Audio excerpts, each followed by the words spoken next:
My name is Daniel Mercer. I've been a park ranger for 11 years, assigned to a stretch of protected wilderness most people only ever see on maps or in carefully framed photos online. I'm telling you this the way I would tell it sitting across a table from you late at night, voice low, because what happened wasn't dramatic in the way movies make things dramatic. It was quiet, methodical, and it followed rules the wilderness itself seemed to enforce, whether we understood them or not. The day started like any other shift. Early morning haze clung to the trees, the kind that makes the forest feel half asleep. I signed in at the ranger station just after sunrise, poured myself bad coffee from the pot that never quite gets cleaned, and checked the logbook. No active fires, no missing hikers. One maintenance call about a damaged trail marker near the northern boundary. Routine. If you'd asked me then, I would have told you the stories were exaggerated. Every park has them. Rules posted on forums. Warnings passed between rangers in half-joking tones. Don't whistle after dark. Don't follow voices. If you see lights where there shouldn't be lights, turn around. We treated them like superstition layered over practical advice. Ways to keep tourists from doing stupid things. I grabbed my gear and headed out alone. Radio, first aid kit, map, GPS unit. The trail marker issue was a few miles in, along a section of forest that doesn't get much foot traffic. The deeper you go, the quieter it gets. Not just fewer sounds, but a different quality of silence. The birds space themselves out. The wind stops moving randomly and starts moving with purpose. About an hour in, I noticed the first thing that felt off. A wooden signpost stood beside the trail, freshly upright, clean edges where the wood had been cut. It wasn't on my map. I stopped, checked my GPS, then the physical map folded in my pocket. Nothing. No spur trail. No junction. Just forest on either side. The sign didn't have words. Just a single carved line running vertically down the center, deep and deliberate. I told myself it was an old marker someone had repurposed. Still, I took a photo and logged the coordinates. Procedure matters. You write things down so they don't live only in your head. As I walked on, the trail narrowed. Not overgrown, maintained technically, but like it was being guided rather than carved. The forest pressed closer. Branches leaned inward at matching angles. Fallen leaves lay undisturbed, except for a single set of boot prints ahead of me. They were mine. I stopped, turned slowly. The trail behind me was empty. No disturbance. No sign I'd turned around at any point. I checked my watch. 10 minutes had passed since the signpost. That wasn't possible. I'd been walking steadily forward. This is where I should have turned back. That's one of the unspoken rules. When the forest shows you yourself, you leave. But I didn't feel afraid yet, just unsettled. And rangers are trained to push past discomfort in favor of answers. The damaged trail marker came into view shortly after, or what I thought was the marker. The wooden post was there, but instead of reflective paint or numbers, it had markings carved into it. Horizontal lines this time, 7 of them, evenly spaced. I radioed in to the station. Static crackled, then cleared. "Ranger Mercer," I said. "I've located the reported marker damage, but there's additional signage. Unregistered." No response. I tried again. Same thing. Open channel. Silence. I checked my GPS. Still working. Same coordinates as before. The same coordinates I'd logged at the signpost.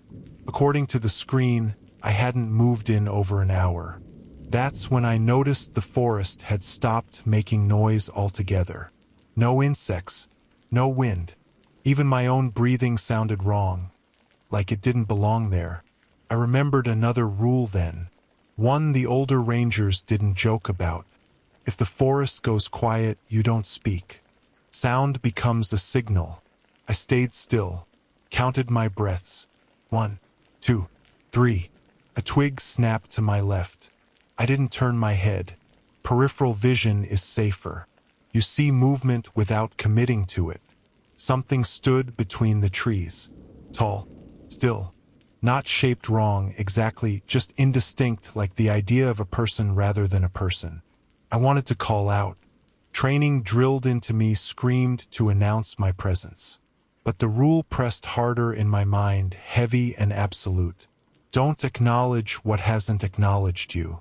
The shape shifted, just slightly, and the silence broke all at once. Birds erupted into sound. Wind rushed through the canopy. My radio crackled to life. "Daniel?" the dispatcher said. "You went quiet. Status check." I answered immediately, voice steadier than I felt. "All good. Marker's been vandalized. I'll file a report." "Copy that," she said.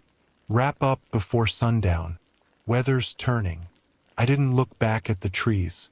I finished documenting the marker, hands shaking enough that my handwriting came out jagged. When I stepped away, the carved lines were gone. Smooth wood. No marks. No sign of damage. The walk back felt longer. The trail twisted in ways I didn't remember, but it eventually led me out to familiar ground. The station came into view just as the light started to shift, that late afternoon slant that stretches shadows thin and long. I filed my report, sanitized it, left out the parts that didn't fit the boxes on the form. But that night, as I locked up the station, I noticed something carved into the wooden frame of the door. 7 horizontal lines, and beneath them a single vertical one. I didn't sleep after that. I stayed at the ranger station long past closing, lights on, paperwork untouched, listening to the forest breathe outside the walls.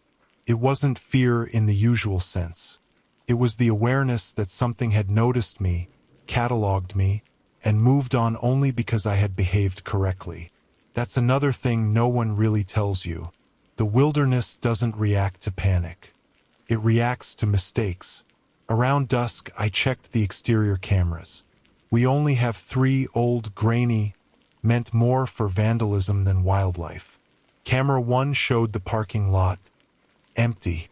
Camera 2 faced the service road, nothing but trees and gravel. Camera 3 covered the tree line behind the station. At first glance, it looked normal.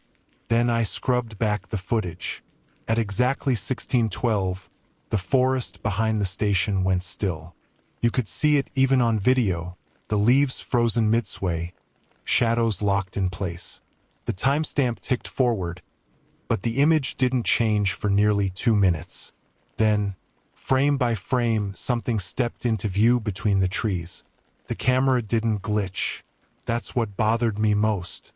No distortion, no static, just a tall figure standing where the underbrush should have been, facing the building.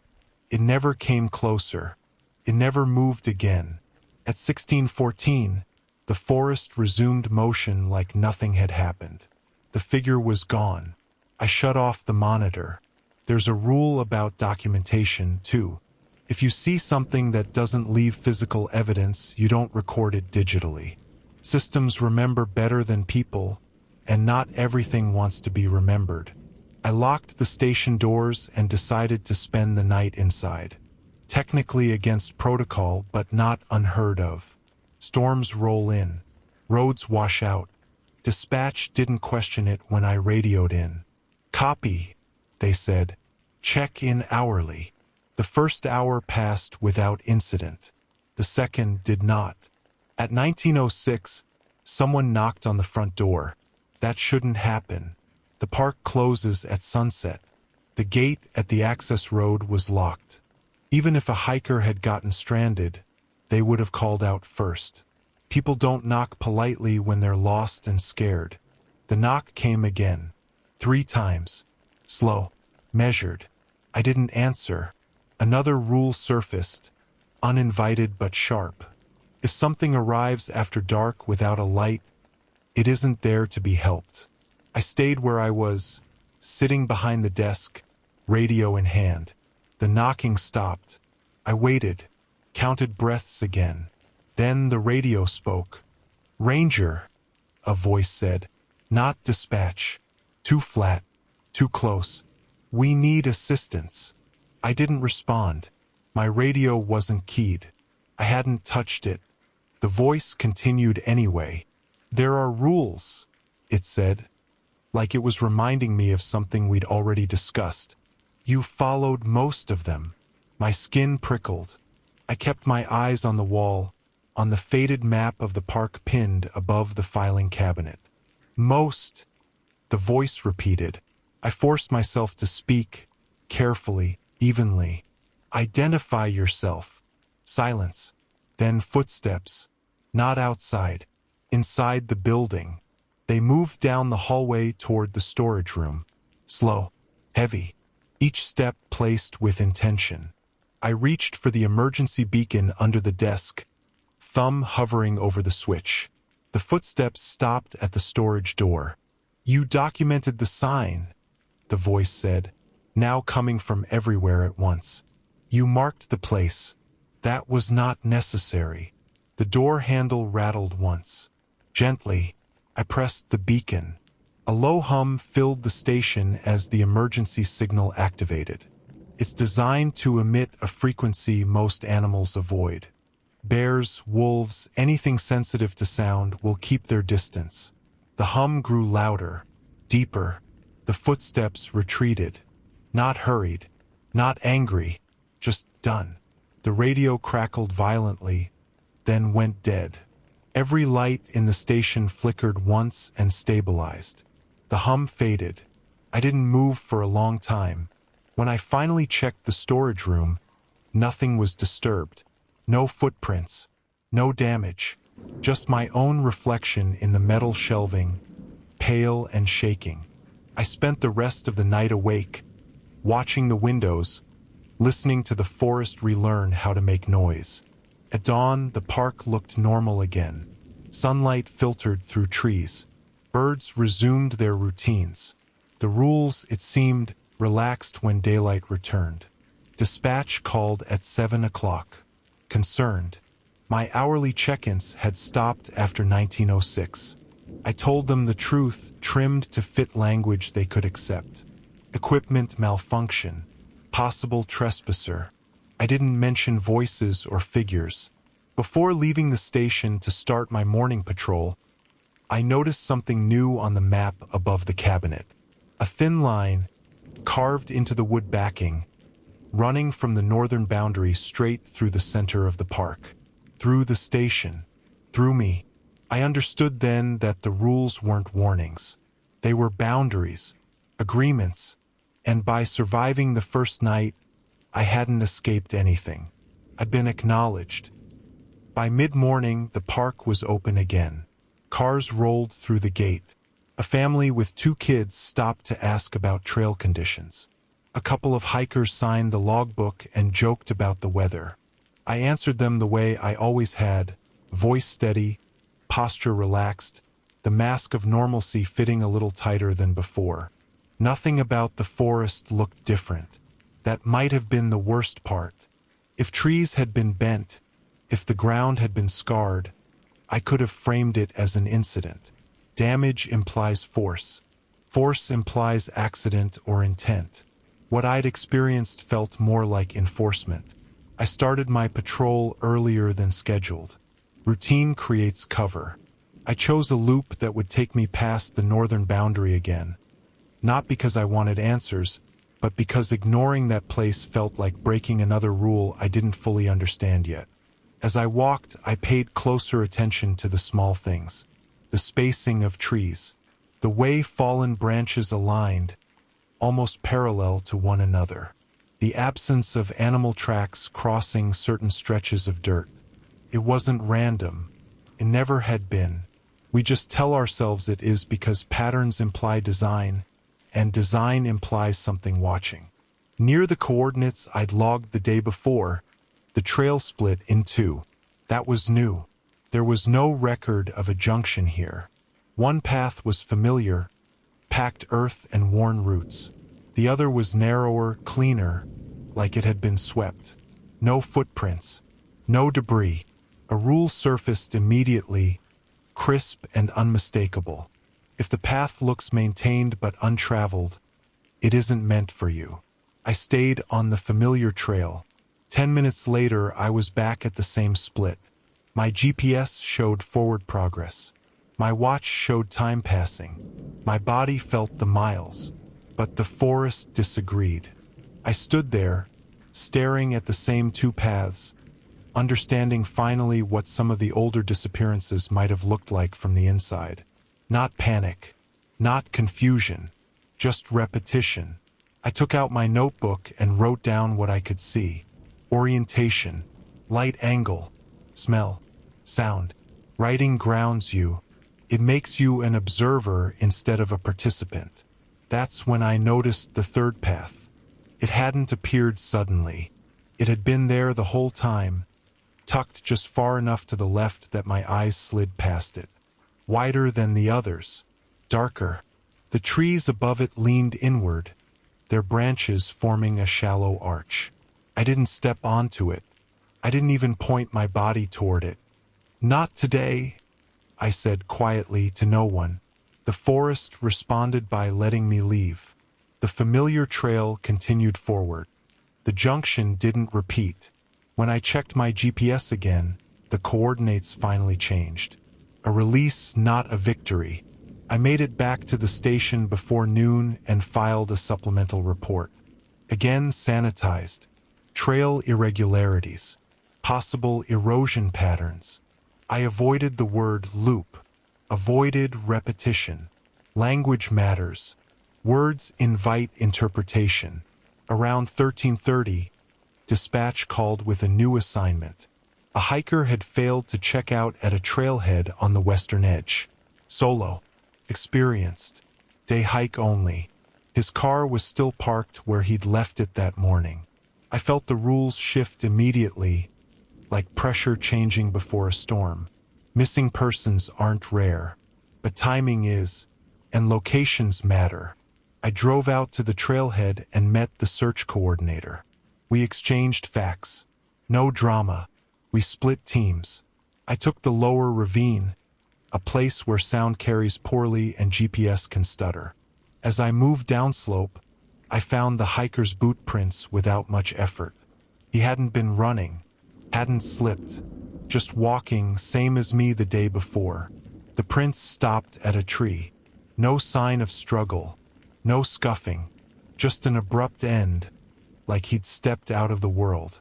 Carved into the bark at eye level were 7 horizontal lines. Below them, a vertical one. I didn't touch the tree. I didn't photograph it. I stood there and listened. The forest wasn't silent this time. It was waiting. I keyed my radio. "Found last known location," I said. "No injuries visible. Marking and moving upslope." "Copy," came the response. "Normal. Human." As I turned to leave, I heard footsteps behind me. Careful ones, matching my pace. I stopped. They stopped. I took one step forward. They mirrored it. This wasn't pursuit. It was instruction. "I can't," I said, keeping my voice low. "He's not mine to take." The pressure eased slightly. The footsteps retreated. Leaves rustled as if something large had shifted its weight. I returned to the search perimeter and handed over what I could without handing over myself. The official report would say the hiker was lost. Exposure likely. Search suspended at dusk. By sunset, the park began to empty again. Gates closed. Radios quieted. The rules tightened. I stood outside the station, watching the tree line darken, understanding something I hadn't before. The wilderness didn't take people randomly. It took those who crossed lines they didn't know existed, or those who were offered in place of someone else. I went inside and locked the door. On the desk, where I hadn't left it, was my notebook. Open. A new line had been added beneath my earlier notes, written in my handwriting but not by me. You learn faster than most. I closed the book. The day wasn't over yet. The sun slipped below the ridgeline at 1847. I remember the time because I checked my watch twice, once out of habit and once because the light fell too quickly, like something had reached up and pulled it down. Dusk in the park usually stretches, lingering in blues and long shadows. That evening it collapsed. Inside the station, the air felt heavier. Not warmer, not colder, just dense, like sound would have to push harder to move through it. I turned on every light, not because I thought it would help, but because darkness, when it comes too early, is another kind of signal. I reviewed the missing hiker's file again, even though there was nothing new to learn. Name, age, experience level. A photo taken at a trailhead, smiling, unaware. I didn't say his name out loud. Names matter more than we admit, especially when the forest is listening. At 1912, the power flickered. Not out, just enough to make the lights blink once, collectively, like a single eyelid closing and opening. I felt it immediately, the same tightening sensation I'd felt the night before, like the boundaries had been drawn closer. The rules weren't static. They adapted. I stepped outside onto the porch. The forest beyond the clearing was already dark, but the sky still held a faint afterglow. That shouldn't have been possible. Normally, the treeline lags behind the sky, light filtering through branches even after sunset. Now the trees swallowed light instead of passing it through. A smell drifted out of the woods. Damp earth, sap, and something else, faint but wrong, like ozone after a lightning strike. The air hummed, just barely audible, a vibration you felt in your teeth before your ears. I backed into the station and shut the door. Another rule surfaced, uninvited but absolute. If the forest approaches you, you don't approach it back. I sat at the desk and waited. At 1928, the radio crackled. "Ranger Mercer," dispatch said. "We're getting intermittent pings from your GPS. Are you moving?" I looked down at the unit clipped to my belt. It was still. So was I. "Negative," I replied. "Stationary." There was a pause on the line. Longer than normal. "Copy," dispatch said finally. "Signals fluctuating. Check your surroundings." I didn't answer right away. The hum in the air had grown stronger, low and rhythmic, like breathing. "I'm secure," I said instead. That was true in the narrowest sense of the word. The first knock came from the back door this time. One knock, then another, then a third. Same spacing as the night before. I didn't move. The knocking stopped. Silence followed, but not the empty kind. This silence pressed inward, filling the station, coating the walls. My ears rang. Then the back door handle turned. Slowly. It didn't open. The lock held. I watched the metal flex under pressure that didn't come in bursts, but in a steady, patient push. "Daniel," a voice said, soft, almost kind. It came from the radio, the walls, the space behind my eyes. "There is an imbalance." I closed my eyes, focused on my breathing. "I didn't agree to anything," I said. "No," the voice replied, "but you complied. That is similar." The pressure on the door eased. The hum shifted, lowering in pitch. "You were shown the boundary," it continued. "You respected it. That earns leniency." A new sound joined the hum. Footsteps again, but more than one set this time. They moved around the building, circling it, stopping at windows I refused to look out of. "Someone else crossed," the voice said. "Unaware, unprepared.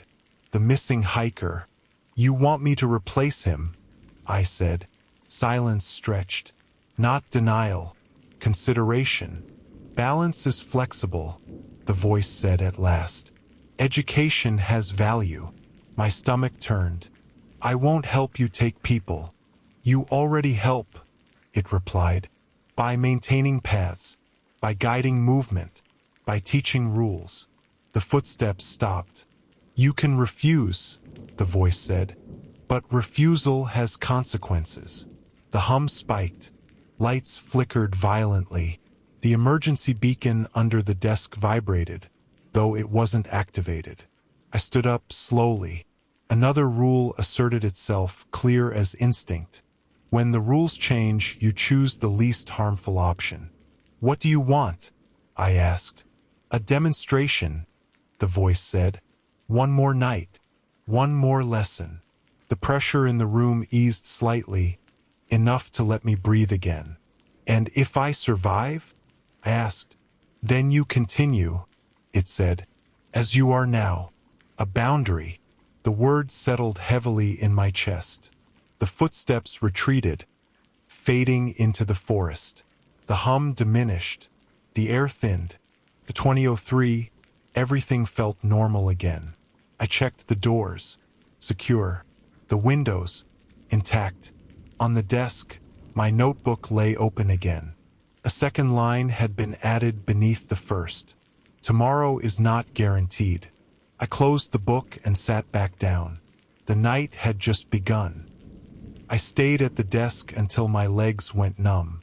The clock on the wall ticked louder than it ever had, each second a small, deliberate act. I didn't check the cameras again. I already knew what they would show if I did, and knowing doesn't always mean seeing. At 21:11, my GPS chirped. A single tone, not an alert, not an error, just enough to draw attention. The screen lit up on its own. A new waypoint had been added. No label, no timestamp, just coordinates pulsing faintly, like a heartbeat. They were northwest of the station, deeper than the marked trails, beyond where we encouraged even experienced hikers to go. Another rule slid into place, uncomfortably precise. When you are given a destination without a path, you are being tested. I didn't move. The GPS chirped again, louder this time. The coordinates pulsed faster. The radio crackled. Not dispatch. You don't have to hurry, the voice said. Time is already aligned. I stood up, not because I wanted to, but because refusing to move felt like choosing a worse outcome. The forest had made that clear. Motion, when guided, was safer than stillness when observed. I geared up carefully. Headlamp, extra batteries, first aid kit, notepad. I left the emergency beacon on the desk. Some tools solve problems. Others escalate them. Before I stepped outside, I paused and looked at the doorframe. The carvings from the first night were gone. Smooth wood, unmarked. That felt intentional. The forest greeted me with sound. Insects chirping, leaves shifting, wind moving without pattern. Normalcy presented like an offering. I didn't trust it. The GPS guided me off established trails within minutes. No visible markers, no blazes. The terrain sloped gently downward, funneling me between dense stands of trees that blocked moonlight. I used my headlamp sparingly, clicking it on only when roots threatened my footing. Every few minutes I stopped and listened. Footsteps never followed me. That was worse than if they had. At 21:47, the GPS tone changed. The pulsing slowed. I was close. The trees opened into a shallow clearing.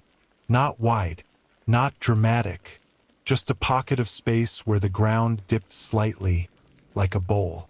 The air felt colder here, even through my jacket.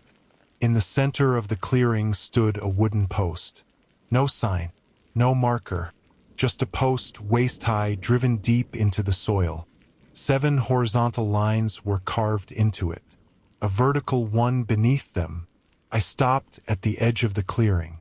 Another rule asserted itself, heavy and final. You do not cross the center unless invited. I waited. Minutes passed. My watch continued to tick. The forest remained watchful but quiet. Then the ground shifted.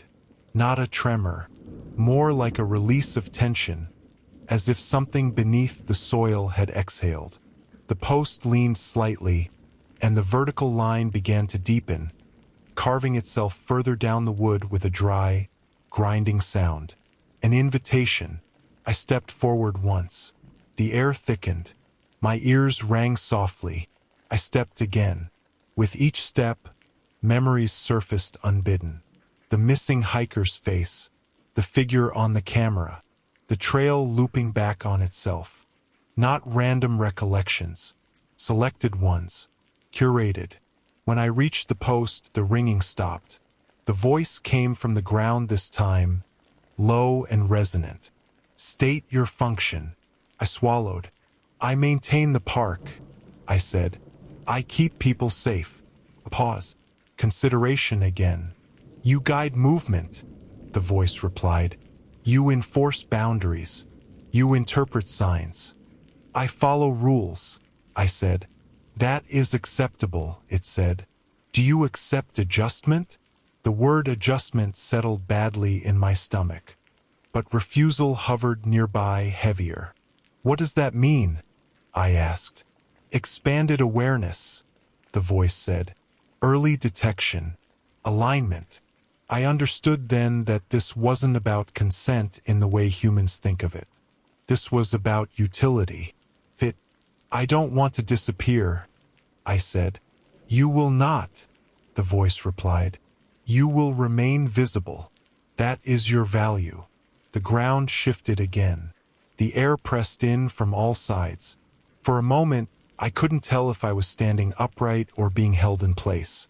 Something moved beneath my boots. Not touching, passing under like a current. Then it was over. The pressure lifted. The air thinned. The clearing looked the same as before. The post stood straight again. The carvings unchanged. My GPS chirped softly. Waypoint reached. A new rule locked into place inside me, as solid as muscle memory. I knew, without being told, which trails would loop, which clearings would close, which silences meant danger. I backed away from the post slowly, respectfully. When I reached the treeline, I turned and left without looking back. The walk to the station felt shorter. The forest shifted around me, opening paths I hadn't noticed before, closing others behind me without sound. At 23:02, I stepped back inside the station. On the desk, my notebook lay open. A third line had been added. You will know when to intervene. I sat down, hands shaking, and stared at the words. Outside, the forest breathed, and for the first time, I breathed with it. I didn't dream, but I don't think I slept either. Time passed in fragments, broken into stretches of awareness and blankness that didn't feel like rest. When I checked the clock again, it read 2:14. The numbers looked too sharp, as if they'd been etched rather than printed. The forest outside the windows was darker than it should have been. Not just night dark, depthless, like light didn't travel through it so much as stop at the edge. Another rule surfaced, quiet but firm. When the forest holds its breath, something is about to move. The radio clicked on by itself. Ranger Mercer, dispatch said. Her voice sounded normal, tired, human. We're getting a distress ping. Same sector as your earlier search. Can you confirm? I already knew where it was. The awareness sat heavy in my chest. A map I hadn't drawn but could read perfectly. Copy, I said. I'll check it. Be careful, dispatch added. A pause. You've been hard to track tonight. I didn't respond to that. I stepped outside again, this time without hesitation. The forest parted subtly as I moved, branches shifting just enough to clear my path. It wasn't helping me out of kindness. It was efficiency.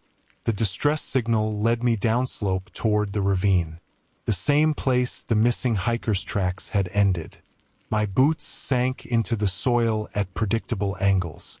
I didn't need my headlamp. I knew where the roots were before I saw them. At 2:36, I reached the tree. The carvings were still there. 7 horizontal lines. 1 vertical. But something new had been added. A second vertical line, faint, just beginning to form beside the first. Incomplete. The forest was out of balance again. I heard breathing behind the tree. Ragged. Human. I moved carefully around the trunk. The hiker was there. Alive. He was sitting on the ground, back against the bark, eyes wide and unfocused. His clothes were dirty but intact. No visible injuries. His hands were clenched so tightly his knuckles had gone white. He didn't look at me. He was staring at the space between the trees, lips moving silently. I crouched a few feet away. "Hey!" I said, keeping my voice low. "You're safe. I'm here." He flinched at the sound of my voice, then slowly turned his head. His eyes locked onto mine with desperate intensity. "It learned me," he whispered.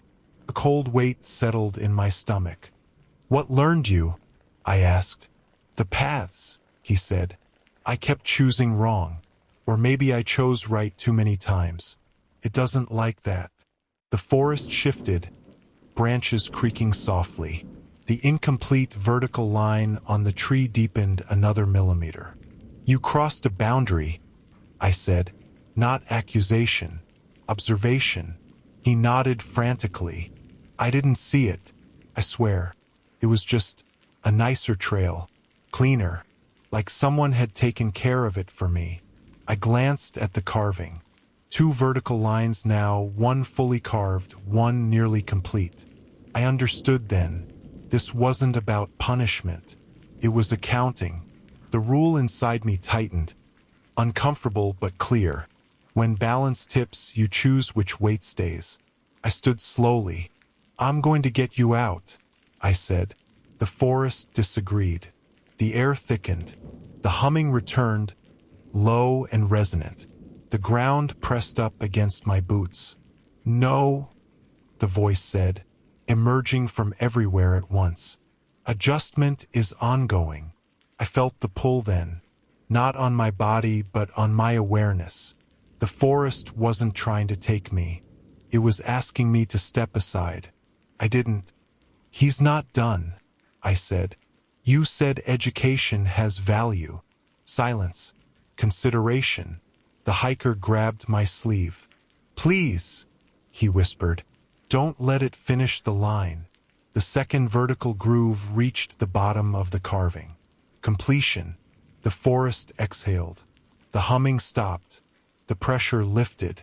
The hiker sagged against the tree, gasping like he'd been underwater. The carvings remained, but the second vertical line began to fade, the wood fibers relaxing back into place. The voice spoke again, quieter now. "Intervention noted." I helped the hiker to his feet. He leaned heavily on me, shaking but conscious. The path back opened without resistance. At 3:19, I handed him over to the med team at the trailhead. He told them he'd gotten lost, dehydrated, confused. None of that was a lie. As the ambulance doors closed, he looked back at me one last time. "It watches through you now," he said. I didn't deny it. I returned to the station just before dawn.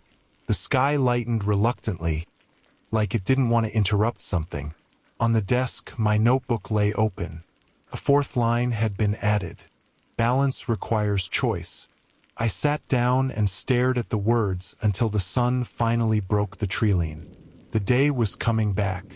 The rules were not done. Morning arrived in pieces. Thin bands of light slipped through the trees, cautious, as if the sun itself was unsure it was allowed back yet. I sat at the desk and watched the forest reassemble its normal rhythms. Birds testing the air, wind relearning how to move branches. Everything looked ordinary again, which I was starting to understand was not the same as being safe. Dispatch called at 6:02. "Status check," the dispatcher said. Her voice carried a strain I hadn't heard before. "Search subject was transported. Hospital says he's stable." "You all right out there?" "I'm functional," I replied. It was the most accurate answer I had. There was a pause. "We've got something else," she said. "Multiple trail cams went dark overnight. Not power loss, just no data. They're all in your sector." Of course they were. "I'll take a look," I said. I loaded the truck and headed out as the park reopened. Visitors trickled in, unaware of how close the night still was. A jogger waved as I passed. I waved back. Normal gestures matter. They reinforce the lie we need to keep things moving. The first camera was mounted to a tree near a footbridge. The housing was intact. No damage. The lens, however, was cloudy from the inside, as if condensation had formed where it shouldn't. When I powered it on, the screen showed a live feed, but not of the bridge. It showed the clearing, the post, 7 horizontal lines, 1 vertical. The angle was wrong, too close, too centered, like the camera had been placed deliberately to observe it. I shut the unit down. The second camera showed the same thing. So did the third. Every dark feed wasn't dark at all. They were redirected. Another rule took shape, solid and cold. If the forest borrows your eyes, it expects something in return. I disabled the remaining cameras manually, pulled batteries, logged maintenance issues. Paper trails are shields, thin ones, but better than nothing. By late morning, the pressure in the air began to build again. Subtle, a headache behind my eyes, a sense of proximity. The forest wasn't angry. It was attentive. At 11:38, a call came in from a family on Trail C. Their daughter, 8 years old, had wandered ahead and disappeared around a bend. Less than a minute. Gone. I felt the rules realign instantly. I reached them within 10 minutes. The parents were frantic, voices loud and breaking. Kept mine low. Calm is contagious when panic hasn't fully set yet. "Tell me exactly where you last saw her," I said. They pointed to a curve in the trail where the trees grew closer together, branches arching overhead. I didn't step forward right away. The forest was offering a path again. I could feel it. A clean, narrow route opening just beyond the bend. Inviting, maintained. Not for me. I crouched to the child's eye level in my mind and adjusted my approach. Another rule surfaced, gentler than the others. Children aren't chosen. They are mistakes. I called her name once. Just once. Clear. Human. A response came immediately. "I'm here." Her voice echoed from the wrong direction. I didn't follow it. Instead, I stepped off the trail into underbrush that scratched and resisted. I moved against convenience, against guidance, pushing through where no path wanted me. 30 yards in, I found her standing perfectly still between 2 trees, eyes unfocused, face slack. She hadn't moved because she hadn't been told to. I knelt in front of her and took her hands. They were cold. "Can you walk with me?" I asked. She nodded slowly. As we moved back toward the trail, the forest protested. Branches creaked. The air thickened. The clean path flickered into view beside us, trying to draw her away. I blocked her view with my body. "No," I said, not loudly, but with finality. The pressure broke. The parents collapsed when they saw her. Relief flooded the clearing, loud and chaotic and very human. The forest receded, attention withdrawn. I stayed until they were gone, until the trail felt like just a trail again. When I returned to the station, my notebook lay open, as it had every time. A 5th line had been added. Visibility creates responsibility. I understood now what I was becoming. Not a guardian, not a sacrifice, an interpreter. I locked the notebook in the bottom drawer of the desk. Outside, the forest watched, patient. It had rules. So did I. By late afternoon, The headache had settled into something steadier. Not pain exactly, more like pressure, the kind you feel when weather changes are coming and your body knows before the sky admits it. I moved through my tasks automatically, logging incidents, returning calls, checking gates, while another part of me listened outward, tracking shifts I couldn't explain on any official form. At 16:09, the forest tightened. I felt it before anything happened. A collective pause, like an audience leaning forward. The birds didn't stop all at once. They thinned, one call at a time, until the gaps between sounds grew too large. Wind slowed. Leaves held their positions. It wasn't silence yet. It was preparation. Dispatch called again, voice clipped. We've got reports of a man walking along the service road past the south boundary. No vehicle. No permit. He's not responding when approached. South boundary wasn't my sector. It shouldn't have been my problem. It is now. The pressure inside me said, without words. I'll intercept, I replied. I drove out, windows down, listening as I went.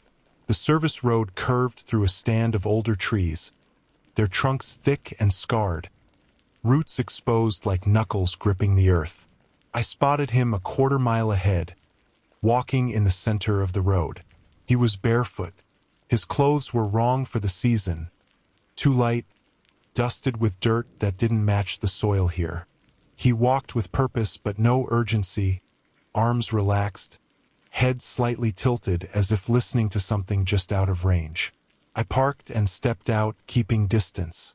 "Sir," I called. "Park's closed to foot traffic out here." He stopped, slowly turned. His eyes met mine and slid past, unfocused but intent, like he was seeing through me to something standing behind. He smiled faintly. "It said I could leave this way," he said.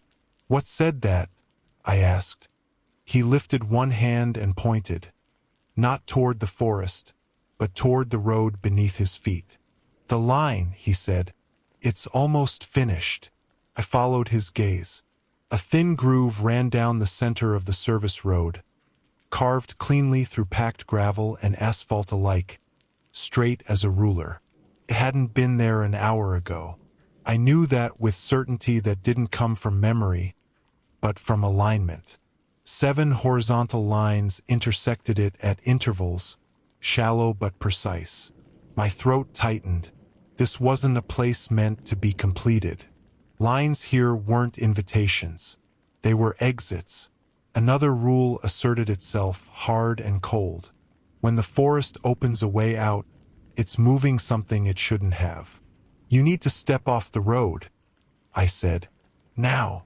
He shook his head gently, like you would to a child. "You already agreed," he said. "You just don't remember when." The groove deepened under his feet. The air began to hum. I moved closer, every instinct screaming not to touch him, not to break the geometry of what was forming. But instinct had already failed me more than once today. "I'm not your path," I said. "I'm your boundary." The word boundary carried weight now, settled into the ground, into the trees. The hum wavered. He looked confused for the first time. "It told me." "I know," I said. "It tells a lot of things. Most of them aren't for you." I stepped onto the groove. The world lurched. Pressure slammed into me from all sides, squeezing breath from my lungs, pinning my boots in place. The road vibrated, lines shuddering like live wires. The voice rose then, louder than before. Not angry, alarmed. "This corridor is allocated," it said. "Intervention exceeds tolerance." I clenched my fists. "Reallocate," I said. "He's not a solution. He's a liability." Silence snapped down hard. The man stared at me, eyes wide now, fear finally breaking through whatever had been guiding him. "Please," he whispered. "It promised." "I know," I said again, softer. "But promises from here come with conditions you don't get to read." I took his arm and pulled him off the road. The resistance was immediate. Not from him, from the space he'd been standing in. The groove tried to pull him back, the line deepening, the hum spiking until my teeth rattled. I dug in my heels and pulled harder. The moment his bare foot crossed the edge of the line, the pressure released violently. I fell backward, dragging him with me. The hum cut out mid-note like a power cable severed. The groove collapsed. Asphalt cracked and settled. The line filling in on itself, scars smoothing as if time had been rewound. The horizontal markings faded last, reluctant, then gone. The forest exhaled. The man lay on the ground, sobbing, hands clutching at the dirt like he was afraid it might disappear. I stayed where I was until my breathing slowed, until the pressure retreated to a manageable hum at the edges of awareness. Backup arrived minutes later. We told them he was disoriented, dehydrated, heat exposure. All true in the ways that matter to reports. As they drove him away, he leaned out the open ambulance door and met my eyes. "It's still watching," he said. "I know," I replied. By the time I returned to the station, the sun was low again. Shadows stretched long across the clearing, careful not to cross certain invisible thresholds. Inside, the lights flickered once, then steadied. The notebook waited on the desk. A sixth line had been added. Exit points are not for everyone. I closed the book and locked it away. Outside, the forest shifted, recalculating. Night was coming back, and it wasn't finished with me yet. Outside, the forest watched, patient. It had rules. So did I. Night returned without ceremony. No sudden drop in temperature. No dramatic wind. Just the slow, deliberate dimming of everything that wasn't nailed down by human intention. I watched it happen from the porch of the station, hands resting on the railing, feeling the forest settle into its final posture for the day. The pressure inside my head eased slightly, like something had finished counting and reached a conclusion. At 1858, dispatch called one last time. "We're closing out incidents for the day," the dispatcher said. Her voice sounded relieved. "No new reports. You good to sign off after sunset?" I looked out at the trees. They looked like trees again. Solid, separate, behaving. "For now," I said. "I'll check in before midnight." "Copy," she replied. "Get some rest." I didn't correct her. Inside, the station felt smaller than it had that morning. Not physically, just defined more sharply, like the edges mattered now. I locked the doors, shut off unnecessary lights, and sat at the desk with my notebook in front of me, still closed. I didn't open it. Another rule had crystallized, one I hadn't needed words for until now. When the lesson is complete, you don't ask for clarification. At 1921, the forest went quiet for the last time that day. Not the oppressive silence from before. This one was clean, observational, like a held breath that wasn't waiting to be released, just noted. I felt it then, a subtle shift behind my eyes like a muscle engaging for the first time. Awareness expanded just enough to be useful, not enough to be overwhelming.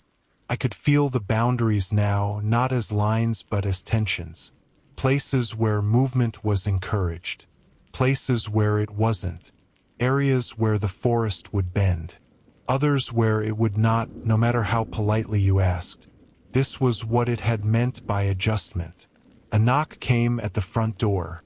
One knock, then another, then a third. I didn't tense this time. I stood, calmly, and walked to the door, stopping just short of touching it. "State your purpose," I said. Silence. Then the voice, quieter than it had ever been. "Confirmation. Of what?" I asked. "That the day concludes," it said. "That balance has been maintained." I considered my answer carefully. Words still mattered, maybe more than ever. No one crossed who couldn't return, I said. No lines remain unfinished. No exits were taken. A pause. Longer than before. Heavier. Acceptable, the voice said. The pressure receded. Not withdrawn, settled. Like something sitting down instead of standing over you. Your role persists, it added. But this cycle is complete. I nodded even though it couldn't see me. Then leave. Another pause. Amusement, maybe, or acknowledgement. We never arrived, the voice said. The forest outside resumed its quiet nighttime sounds. Insects, distant owls, the soft movement of air through branches. Ordinary, earned.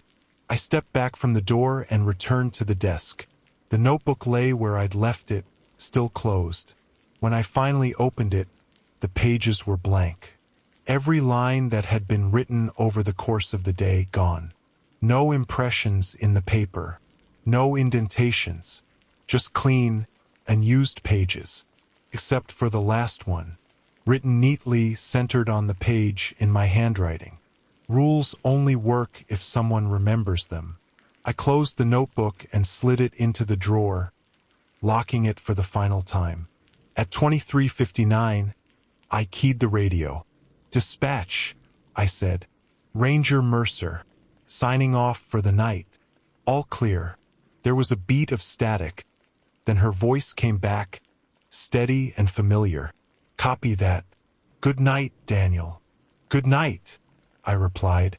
I turned off the last light and lay down on the cot in the back room. The forest breathed outside the walls, deep and slow, like it always had. Sleep came easily this time. Tomorrow the park would open again.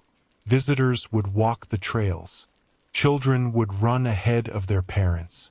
Hikers would choose paths without knowing why some felt wrong and others felt safe. They wouldn't see the rules. They wouldn't need to. That was my job now. And as long as I remembered them, the wilderness would behave.